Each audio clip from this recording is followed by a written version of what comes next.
Hi everyone, thanks once again for tuning in to Smash Factor TV. Today I'm going to help you guys when you're next out on the course with how to get your timing, your synchronization of your swing, your tempo back as quickly as possible if you lose it when you're playing on the course.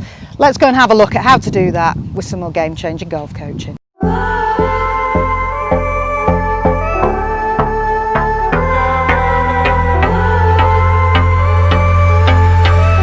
Hi everyone, and thanks once again for tuning in to Smash Factor TV. My name's Natalie Adams. Today I've had a subscriber message me about what they should do to help when they're out on the golf course and they lose their timing and their tempo and the swing just goes out of sync. What can they do to improve things when they're out on the course?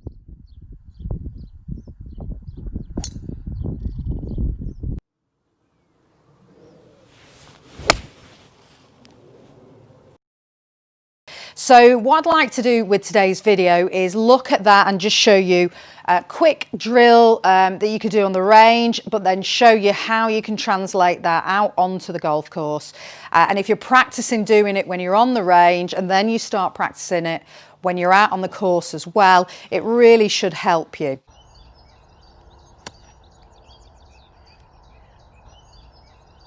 So, out on the course, you're playing, it was all going well, and then all of a sudden the timing, the synchronization of the swing and the tempo disappears.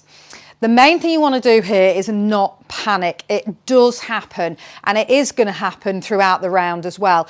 You're not going to play the whole round and come off the course and not have made any mistakes or not have had a few tough holes. The main thing to do is to limit when that's happening so that it doesn't affect the score too badly. Now, if we're looking at timing and tempo, I think it's really important that we understand what that actually means and what it means when, you know, you're synchronizing your swing well and when it gets out of sync. So what we need to look at here is the club head, and the club head, as it moves around you, just basically moves around you on an arc, or in a really simple terms, it moves around you in a circle and you stand in the middle of that circle. Now your body rotates, so that makes a circular action as well. So the pelvis rotates round, the upper body rotates round as well.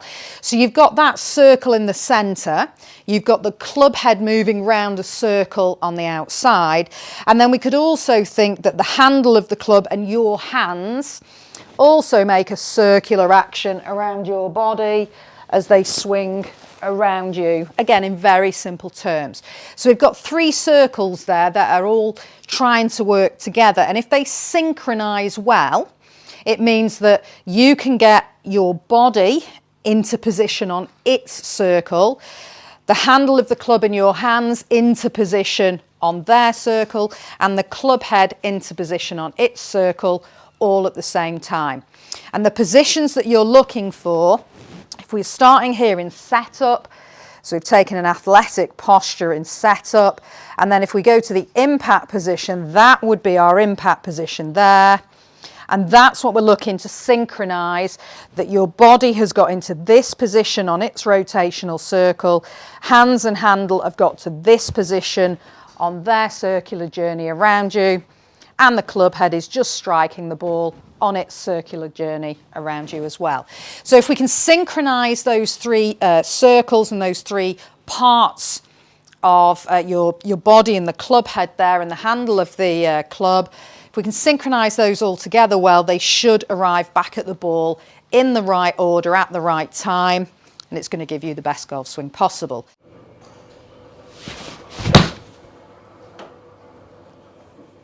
So what happens when you lose that timing is, as you're moving back, you are losing the ability to arrive in this position, to get the pelvis, the upper body in this position, hands, handle here, and club head next to the ball.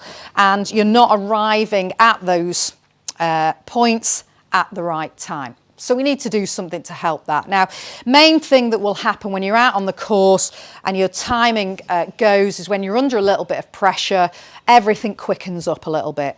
And if you're slightly out of sync and then you speed everything up, it becomes a little bit more out of sync. So main thing is we've got to work on being nice and relaxed, but this should help you a little bit to help that tempo. And the main thing is that we might want to slow the club head speed down a little bit, so on the backswing, so that it helps you synchronise where your body, where your hands and the handle are meant to be, and where the club head's meant to be. So by that, I mean that if we start to swing back and you start to swing that club head back quicker than the handle and the hands are moving around their circle and quicker than your body's rotating around its circle, that club head will get to the top of the swing before you've got into a good rotational position with the upper body and before we've got the hands extended out, and that club head will start on the downswing, which is now starting the downswing in the wrong order. So I'll put a link on the video here that would help you with that downswing, and we'll also put a link on the video as well so you can see that backswing and how you want to get that backswing moving, and then have a look at the link to see how that downswing wants to move to be in the right order.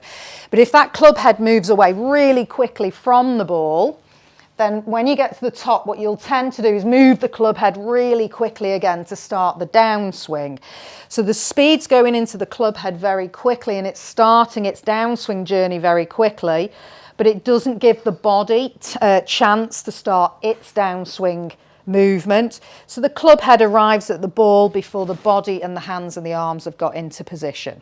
So we need to try and slow that club head down as it moves back. So really simple drill that you could just start working on the range to help you with that first, and then I'll show you how you can get that into your swing out on the course, would be just put another golf ball behind the club head. And what we want to work on doing here is once you've taken up your posture, we want to look at just slowly moving that ball back. So we're going to start the swing by rotating the core, turning your belly button to the right. And we're going to feel like we're leaving the club head behind a little bit. Now, if I just show you this, if I do that and I rotate my body round and then I move the club head, you can see how little I move this second golf ball. Okay, and that's what we're looking for, is that when you swing back there, just do that once more so you can see that. We've got very, very slow movement into that golf ball. So we're rotating the core and the hands. And that golf ball really is just trickling to the edge of the mat. Now, if my timing starts to elude me and I'm getting out of sync with my swing, what will be happening a little bit more is I'll be moving the club head back more like this. So you can see now that golf ball is really shot away from me because the club head's moved very quickly initially and it's moving at a very quick speed around me, but my body and my hands aren't going to keep up with that speed. So what we've got to do is just slow that club head down a little bit more.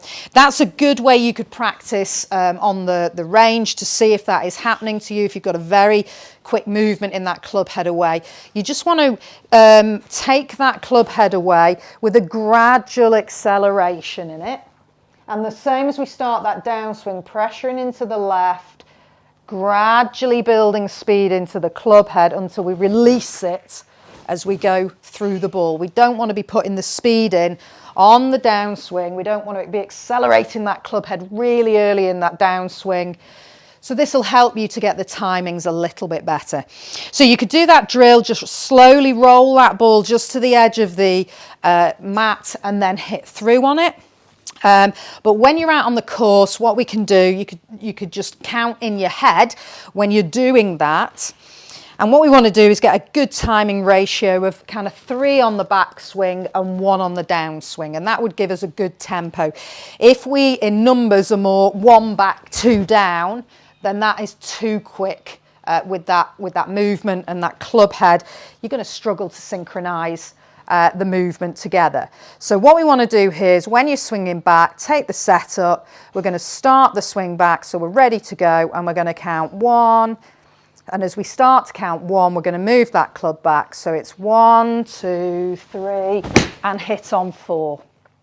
And that will really help you. You can do that in your mind when you're out on the golf course, and it will really help you to keep that movement nice and slow at the start, and so that you don't see that as you're out on the course, you're not snatching that club head away and ending up counting 1, 2, and then hitting.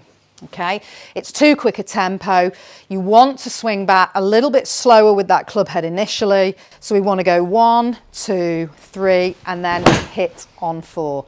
It's a really good tip because you can do that in your head on the course. Nobody will know that you're doing it, but it really will help with your timing. I know a lot of tour players tend to hum their favourite song just to help with their rhythm when they're on their backswing, but it'll massively help the synchronisation of the club head, the handle in the hands, and the movement in your body around their own individual circles within that swing.